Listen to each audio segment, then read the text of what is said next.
Good morning everyone, তোমরা সবাই কেমন আছো? আজকে রবিবার, তাই রবিবারের স্পেশাল সব কিছু বুঝেছো। সকাল থেকে তো সব কিছু রেডি হয়ে গেছে, এমনকি তোমাদের সারাদিনের রুটিনটাও হয়ে গেছে কী কী করবে। আমার কিছু হয়নি। যাই হোক, তোমরা ভালো থেকো। আর গরমটাও পড়েছে, কিন্তু মানে সেরকম এখনও গরম পড়েনি। অপেক্ষা করো, সেই দিনটাও আসবে সুন্দর গরম, তোমরা উপভোগ করবে। এখনকার গরমটা ভালোই মানে লাগছে গরম, তবে কী করা যাবে, সময়ের সাথে সাথে তো সব কিছু তাল মিলিয়ে চলতে হবে।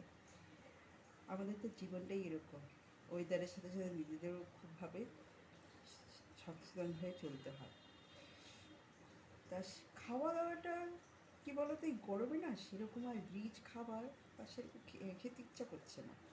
ছুটির দিন হলে তো কী হয়েছে, ছুটির দিন হলে আমাদের একটা আলাদা প্ল্যান থাকে যে এই রান্না হবে সেই রান্না হবে। এখন মনে হয় কি শুধু প্রত্যেক দিন একদম প্লেন খাবার হবে, শরীরটাও ভালো থাকবে, নিজেও সুস্থ থাকবো, সব কিছু ভালো থাকবে।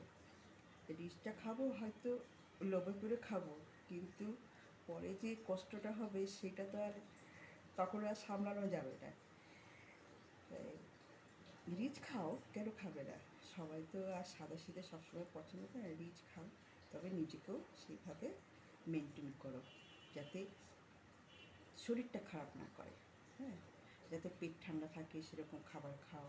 শরবত খাও, শরবত তো ঘরে লেবু জল দিয়ে শরবত, ওগুলো খেলে, আখের রস এগুলো খাও, পুদিনা পাতার রস খাও, তাহলে দেখবে শরীরটাও ঠান্ডা থাকবে, রিচও খাওয়া হচ্ছে, শরীরও ঠান্ডা থাকছে, শরীরও ভালো থাকছে, সব কিছু ঠিক আছে।